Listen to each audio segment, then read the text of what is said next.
किस तरीके से हुई सोचो, प्राइवेट पार्ट्स में। क्या आप कल्पना कर सकते हो आज के समय पर कि इस तरह की घटना हो जाए? नंबर 1 है यूपी कस्टोडियल डेथ में, और फेक इनकाउंटर में नंबर 1। वो तो मैंने आंकड़े पढ़े नहीं यहां पर शिविर में।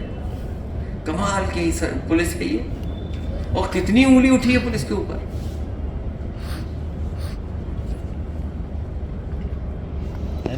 तो सर 2024 के लिए पूरी तैयारी है? 14 में बीजेपी आई थी, 24 में चली जाएगी। सर मुद्दे क्या रहेंगे फिर भी सर? अरे कितने मुद्दे बताऊं मैं, वही मुद्दे जो अभी बताए, महंगाई के, बेरोजगारी के। और सोचिए, बीजेपी से अगर आप पूछिए कि महंगाई है तो वो कहते हैं नहीं महंगाई है ही नहीं। सवाल बेरोजगारी पे पूछिए तो कहेंगे 100 में केवल 4 बेरोजगार है। ये कोई जवाब है सरकार के? और सरकार ये बताए कि जो उन्होंने अपने घोषणा पत्र में लिखा था, क्या वो जमीन पर कुछ उतारा है? इसलिए पत्रकार साथियों, आप भी सहयोग करें। बहुत धन्यवाद। आप ही बताने लगोगे फिर हम शिविर में क्या करेंगे? अगर आप ही हमें बताने लगोगे हमें क्या करना है, अरे हर चीज का कोई समय होता है, समय के हिसाब से चीजें होंगी। राहुल गांधी अमेठी से चुनाव लड़ रहे हैं, प्रियंका गांधी और वाराणसी से चुनाव लड़ेंगे। ऐसे में इंडिया गठबंधन, आप पार्टी 2 जगह सीटें छोड़ेंगे क्या? अभी गठबंधन और सीटों पे बात उतनी नहीं हुई जितनी आप बना रहे हो।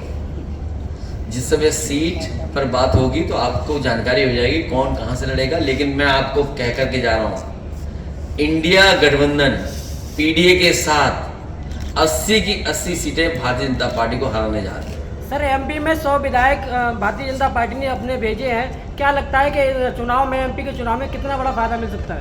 क्या ये 100 विधायक?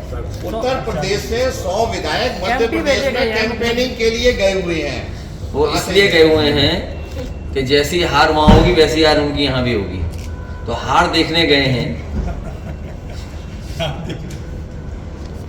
सर बिहार में हत्याओं का सिलसिला जारी है। 7 दिन पहले एक दरोगा की हत्या हुई, उसके बाद पत्रकार की हत्या हुई, और उसके बाद कल एक शिक्षक की हत्या हुई। आखिर क्या लॉ एंड ऑर्डर की बिहार में समस्या है? मैं सवाल इसलिए पूछ रहा हूँ कि अब आम चुनाव, पूरे देश का एक चुनाव होने वाला है। लॉ एंड ऑर्डर पे बड़ा अच्छा पूछा आपने। आज का अखबार तो कोई तो पढ़ा होगा आपने, कोई अखबार तो पढ़ा होगा। क्या वजह है कि आप कहते हो कि दुनिया का सबसे बड़ा चैनल है, लेकिन किसी हत्या के बारे में यूपी में हुई है उसके बारे में कोई चर्चा नहीं करते आप तो मुद्दा उठाएंगे ना? नहीं, मैं उठाऊं ना उठाऊं, लेकिन आपकी भी तो जिम्मेदारी बनती है। मैं उठाऊं नहीं उठाऊं, लेकिन आपकी क्या जिम्मेदारी बनती है? और जब से 112 हुआ, क्या पुलिस ने अपना दाम नहीं बढ़ा लिया? और यहीं पर सोचो किसकी हत्या हुई थी, इसी जिले में। आपने कितना अपने चैनल पे चलाया था? क्या ब्रेकिंग न्यूज चलाई थी? क्या किसी से इस तरह का सवाल पूछा था आपने कि बिहार में घटना हो गई, यहां तो पुलिस का कौन सा अधिकारी मारा गया था? दरोगा मारे गए, सोचो। और आप चुप रहे दरोगा मारने पर। सर फुल डे खबर चली थी, पैकेज बन के चली थी, और उसका सहयोगी ही उसका हत्यारा निकला था। उससे क्या, हत्या तो की ना किसी ने। और फिर यूपी में कितनी घटनाएं गिनाऊं मैं आपको, अगर आज ही की देख लें और अगर एनसीआरबी का आंकड़ा ही देख लें हम, तो सबसे ज्यादा कस्टोडियल डेथ अगर कहीं हो रही है तो यूपी में हो रही है। करना शुरू हुए थे समाजवादी सरकार में, वो भी पूरे नहीं हुए। और फिरोजाबाद में तो मेडिकल कॉलेज दिया था समाजवादी सरकार में। क्या मेडिकल कॉलेज में जो नॉर्म्स है उसके तहत वहाँ असिस्टेंट प्रोफेसर, एडिशनल प्रोफेसर हैं, पूरे टेक्निकल स्टाफ क्या पूरा है? जो गांव में एम्बुलेंस पहुंच जाती थी गरीब की मदद के लिए, वो भी बर्बाद कर दी।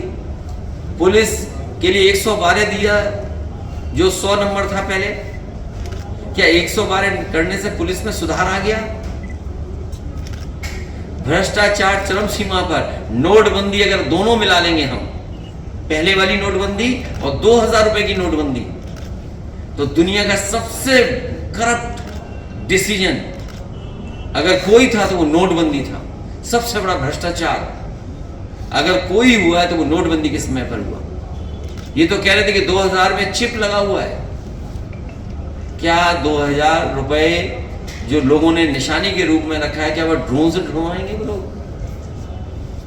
सोचिए, खुद ही छापा, खुद ही बंद कर दिया। कितना बड़ा घोटाला किया इन्होंने। 2000 रुपया खुद ही छापा, खुद ही बंद कर दिया। इसलिए ये सरकार बचने वाली नहीं है। जो लोग लाल किले से झूठ बोलते हो, जो लाल किले में अपना ही वादा याद न रखते हो, उनको जनता इस बार सबक सिखाएगी। हम लोगों ने रामायण महाभारत पढ़ी है समय समय पर। आजकल जितनी प्लेटफॉर्म्स हैं उस पर जानकारी हासिल है। माँ सीता का हरण हुआ, रावण खत्म हो गया। चीर हरण हुआ महाभारत में, कौरव खत्म हो गए। अगर मणिपुर में हमारी बहनें और बेटियों के साथ ये व्यवहार हुआ है तो आधी आबादी भारतीय जनता पार्टी को वोट देने नहीं जा रही है। इस बार दिल्ली से भी जाएंगे, यूपी से भी जाएंगे। 14 में आए थे, 24 में चले जाएंगे।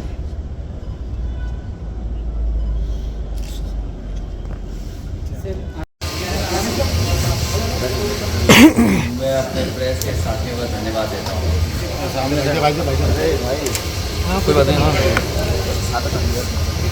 यहाँ जो प्रेस के साथी हैं बहुत पुराने हैं।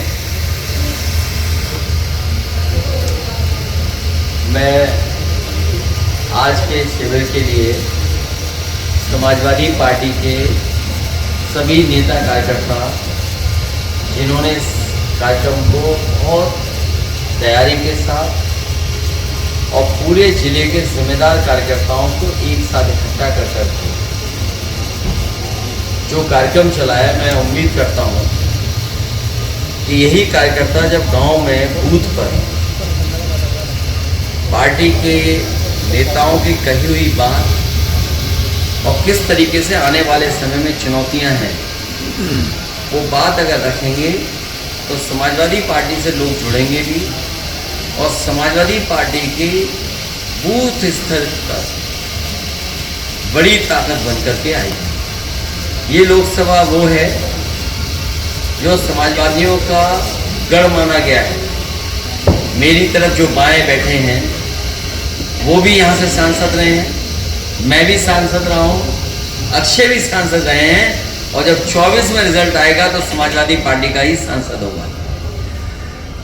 जो लोग बड़ी बड़ी बातें कर रहे हैं, $1 ट्रिलियन इकोनॉमी की, किसान की आय दोगुनी करने की, बेरोजगारों को नौकरी और रोजगार देने की, और जिस तरीके से महंगाई बढ़ रही है और लगातार जब हम पीछे मुड़ करके देखते हैं इस सरकार की नाकामियों को देखते हैं, ना किसान की आय दोगुनी हुई, ना नौजवान को नौकरी रोजगार मिला और महंगाई रोक नहीं पा रहे हैं। जो समय समय पर इन्होंने इवेंट्स किए, इन इवेंट के माध्यम से एमओयू जो किए, अभी तक कोई एमओयू जमीन पर उतरता नहीं दिखाई दे रहा है। और जो बात कही गई थी कि 33 लाख करोड़ से ज्यादा के एमओयू हुए हैं, वो आखिरकार एमओयू कहां रुक गए। यही सरकार जो बुंदेलखंड में कह रही थी कि हम मिसाइल्स बनाएंगे, टैंक बनेंगे, एयरक्राफ्ट के पार्ट्स बनेंगे, एयरक्राफ्ट बनेंगे, लेकिन सोचिए 10 साल दिल्ली के पूरे हो गए और जब 24 का चुनाव होगा तो लगभग 7 साल उत्तर प्रदेश की सरकार के पूरे हो जाएंगे।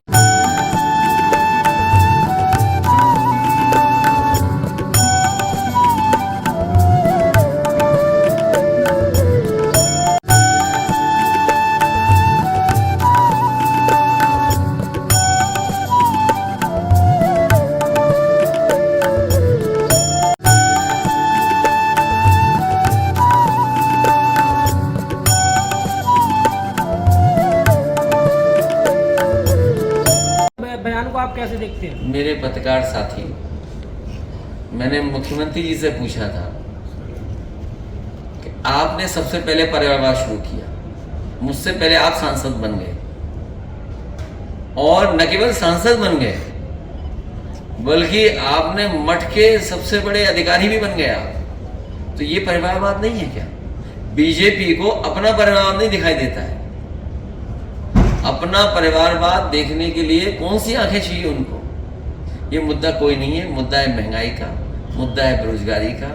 जो आज बिजली नहीं आ रही, जो महंगी बिजली है, जो हाथों में काम नहीं, रोजगार, और खासकर फिरोजाबाद सोचिए आप, याद होगा समाजवादी सरकार में हम लोगों ने फैसला लिया था कि यहाँ पर ग्लास सिटी बनाएंगे, और ग्लास सिटी इसलिए बनाना चाहते थे क्योंकि यहाँ से जुड़े हुए मजदूर लाखों की संख्या में जो कारोबार करते हैं, जो हमारे आर्टिसंस हैं, जो हमारे कारीगर हैं, किस दहने किस स्थिति में वो काम करते हैं, फर्नेस के सामने, कोयले की फर्नेस, गर्मी के सामने, उनको न जाने क्या क्या उनके फेफड़ों में चला जाता है।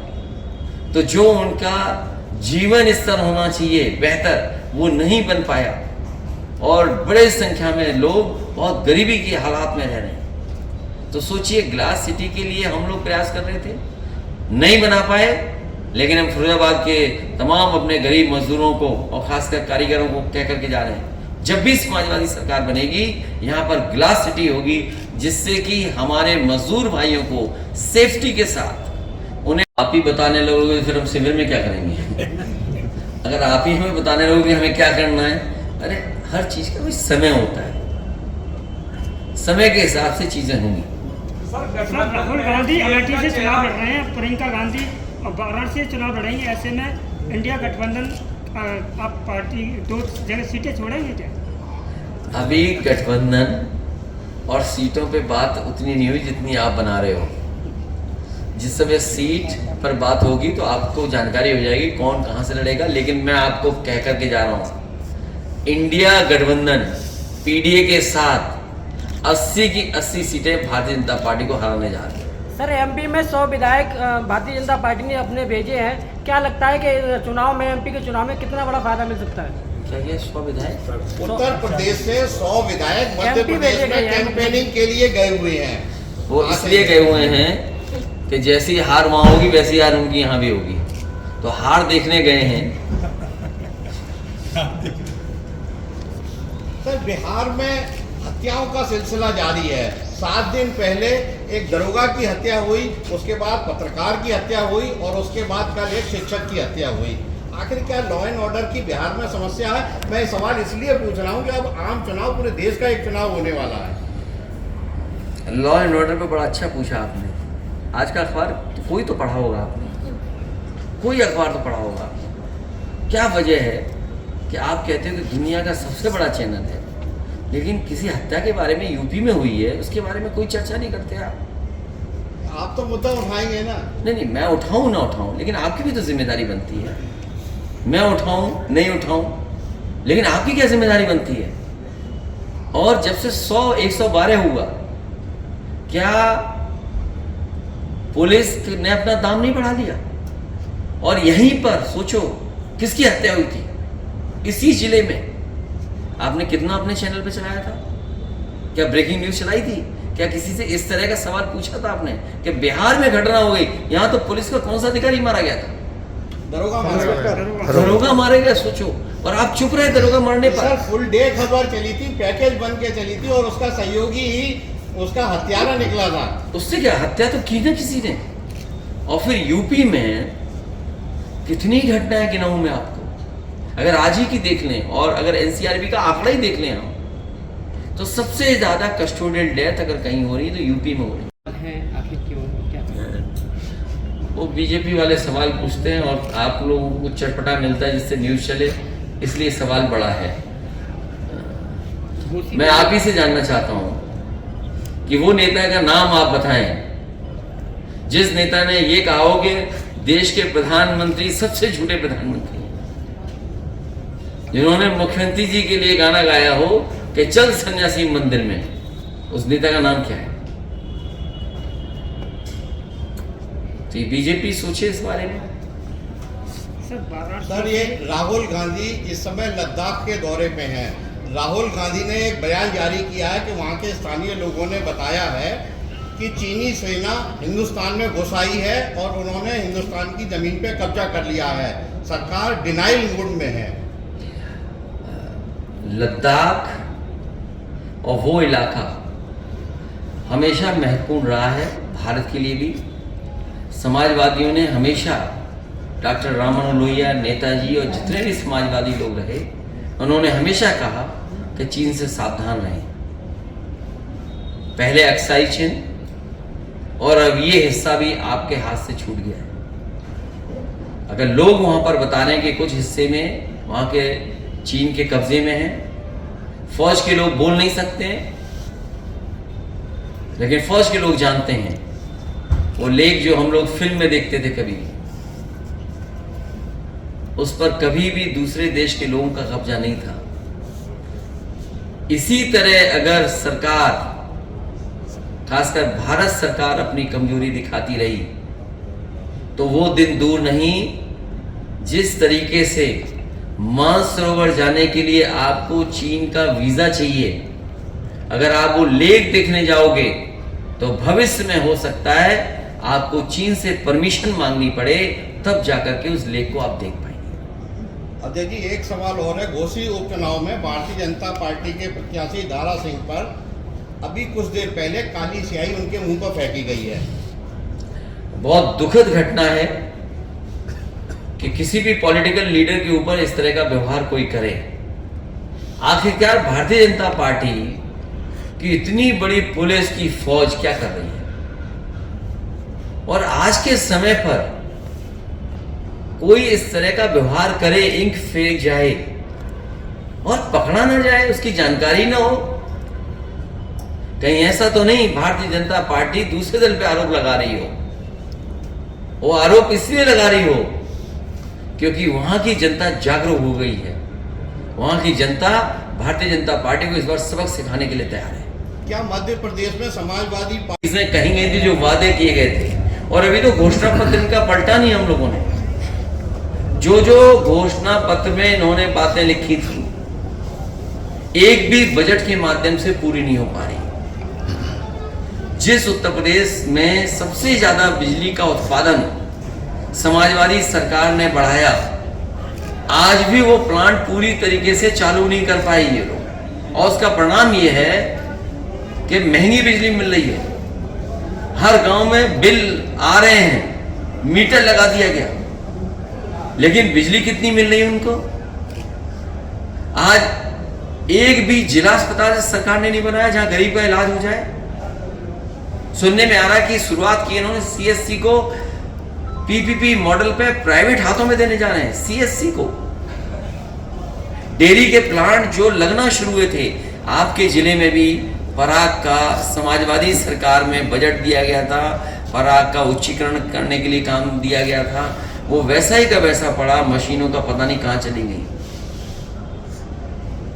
इसी तरह एक्सप्रेसवे के किनारे मंडी बननी थी, एक भी मंडी नहीं बनी, और जब मंडी नहीं बनेगी तो आखिरकार किसान को लाभ कहां से होगा? आलू के किसान के लिए कहा खरीद होगी आलू की, अगर एक भी आलू की खरीद हुई हो तो कोल्ड स्टोर के लोगों पे दबाव बना करके कोल्ड स्टोर भरे गए उस समय। लेकिन क्या कोल्ड स्टोर मालिकों को सहूलियत दे रहे हैं जिससे किसानों को मदद मिल जाए? मक्का की कीमत दे नहीं पाए, मक्का भीग गई, नुकसान हो गया, उसकी कोई भरपाई नहीं। सरसों का तेल कितना महंगा है सोचिए। इस जिले के उस तरफ चले जाएं हम, दूसरे प्रदेश की तरफ, तो सरसों का तेल का सबसे ज्यादा उत्पादन हो रहा है, लेकिन आज कीमत क्या है? रिफाइंड तेल की जानबूझकर कीमत बढ़ाई हुई है, जिस तरीके से टमाटर की कीमत बढ़ाई थी सरकार ने। टमाटर की कीमत इसलिए बढ़ाई थी कि कुछ लोगों को लाभ पहुंचाना चाहते थे। रिफाइंड तेल भी इसीलिए महंगा बिक रहा है, कुछ लोगों को ये लाभ ज्यादा पहुंचा रहे हैं। तो ये भारतीय जनता पार्टी के लोग, जो बाबा साहब भीमराव अम्बेडकर जी ने संविधान दिया था, जो अधिकार मिले थे, उन अधिकारों को छीना जा रहा है। जो नौकरियां मिल जानी चाहिए थी वो नहीं दी जा रही हैं, और जिस तरह से अपॉइंटमेंट हो रहे हैं वाइस चांसलर्स की, या वाइस चांसलर्स जिस तरीके से अपॉइंटमेंट कर रहे हैं यूनिवर्सिटीज में, आप माइक्रोस्कोप भी लगा करके देखोगे तो पीडीए आपको नजर नहीं आएगा।